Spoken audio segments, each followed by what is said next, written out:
ኢትዮጵያ የቢላል ምድር ነች። የነቢዩ ዓለይሂ ሰላቱ ወሰላም የመጀመሪያው ሙአዚን ቢላል ረዲየላሁ ተዓላ አንሁ። ምነው ቢላል ኮቲህን ጀነት ውስጥ ሰማሁት እሳ የተባለለት ቢላል። የሰው ልጆች ሁሉ ጀነትን ይናፍቃሉ፣ ጀነት ደግሞ ምትናፍቃቸው ሰሃባዎች አሉ ተብለው ከተጠቀሱት ውስጥ አንዱ ቢላል ይገኝበታል። እኛ ጀነትን እናፍቃለን፣ ጀነት ደግሞ ቢላልን ትናፍቃለች። የሱ ምድር ነች ኢትዮጵያ። አሳዛኝ ሆኖ ትርክቱ ተበላሽቶ በቢላል ስም የሚጠራ ጎዳና ማጣታችን፣ በቢላል ስም የሚጠራ ሙዚየም ማጣታችን አሳዛኝ ነው። እንደ ሀገር እንደ መንግስት ማለቴ ቱርክ ውስጥ ብትሄዱ ከኛ በኋላ 400 500 ዓመት እስልምና የተቀበለው ቱርክ ውስጥ ካሏት 85000 መስጊዶች ውስጥ በርካቶችን ቢላል ተብለው ተሰይመዋል። ቱርክ ውስጥ ሙአዚን ሆነ ስትመረቅ ሰልጥነ የቢላል ወራሽ የሚል ሰርቲፊኬት ይሰጣል። ኩዌት ውስጥ ብትሄዱ የቢላል ጎዳና የሚል ታገኛላችሁ። ሳውዲ አረቢያ ውስጥ ያልተወለደበት እቺ ምድር ትላልቅ ሰሃባዎችን የነብዩን ባልደረቦችን ያመረተች ምድር ኢትዮጵያ። ኢትዮጵያ ለኛ ቀልድ አይደለች። ለሌላው ዘፈን ማሻሻጫ ነው፣ ሌላው ስልጣን ማጽኛ ነው፣ ለሌላው የፖለቲካ ካርድ መሳቢያ ነው። ለኛ ግን የነብዩ አደራ ነች። እኛንን የመጀመሪያው አንሷሮቹ ሙሃጅርና አንሷር እንሰማለን። ከመካ ተሰደዱ ወደ መዲና ስደተኞች አሉ፣ ሙሃጅር አንሷር አሉ፣ ዲኑን የረዱ። እኛንን ግን የመጀመሪያው አንሷሮች ለዚድ የነብዩ ሰሃባ ባልደረቦች የተቀበልን ኢትዮጵያ 31 ሰሃባዎች ከርሰ ምድሯ ውስጥ አጸደገላቸው አረፏል። 31 ሰሃባ እንደተቀበሩ ታውቃላችሁ? ይህን ታሪክ ማን ያወራን? ቱርክ ውስጥ አንድ ሰሃባን የተቀበሩ ኢስታንቡል ጫፍ መግቢያ ላይ አቡ አዩብን አልአንሳሪ እዚህ ኹጥባ ላይ አንስተነዋል።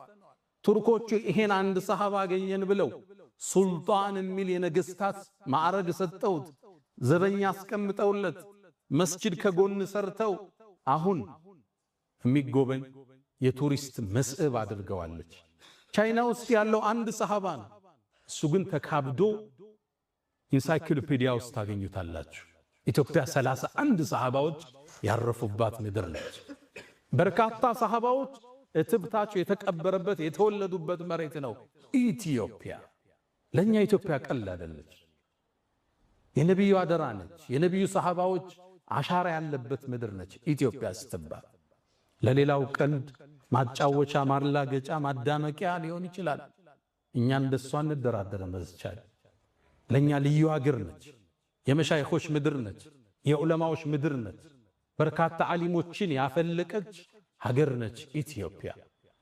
እቺ ምድር ከኛ ጋር ሲታወስ ትልቅ ቁርኝት አላት። ይህን ታሪኳ ግን ዛሬ ተቀብሮ አግላይ ጸሐፊዎች ጽፈዋት ኢትዮጵያ የሆነ ቀለም እንድትዝ የሆኑ ሰዎች ውርስ ብቻ እንድትመስል አንዱ መጤ ሌላኛው ደግሞ ባለርስት ተደርጎ እንዲታሰብ ተደርጓል።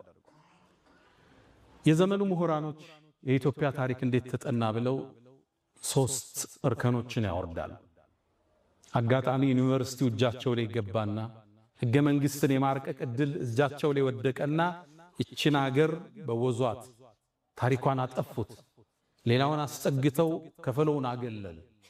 ታሪክ የሌላት እምታወዛግር ሰላሟ ሁሌም ስጋት ውስጥ ያለ አገር አደረጓት። አንዱን አገለው አንዱን አቀፉ። የተገለለው እኔስ ማለቱ ሁሌም አይቀር። ታሪክን ሲያጠኑ በ3 እርከን አጠኑት። የመጀመሪያው ሴሌክሽን ይሉታል፣ መምረጥ ታሪክ። ሁለተኛው ኦሚሽን፣ ሌላውን ታሪክ መደበቅ። መደበቅ ያልቻሉትን ደግሞ 3ኛው እርከን ዲሞናይዜሽን፣ ማጨላለም ይባላል። የመጀመሪያው ሴሌክሽን ትመርጣለህ። አክሱምን ትመርጥና የሐረርን ግንብ ትረሳለህ። ላሊበላን ታነሳና ሶፉመር ዋሻን ትዘነጋለህ። ሶፉመር ዋሻ በዓለም ዩኔስኮ የተመዘገበ ትልቅ ታሪካችን ግን አዎ ሶፉመር አህመድ ስለሚባሉ የታሪክ ክፍል ልታረጋቸው አልፈለግ። በርካታ ዑለማዎች የወጡበት ያ ዋሻ ዓሊሞች የፈለቁበት ነው። በበርካታ ቋንቋ ኪታቦች የተቀራበት ዋሻ ነው። ግን የታሪክ ፓርት ልታረጉ አልፈለግ። እሱ ዘለኸው አልፋ ልትዘለው ደግሞ ያልቻልከውን ታጨላለመዋለህ። ዲሞናይዜሽን ሚኒሊክ ብለህ ታገዝፈውና ኢማሙ አሕመድ ሲመጣ ደግሞ ግራኝ የሚል ታፔላ ተሰጠዋል። በዚህ መልኩ ሀገራት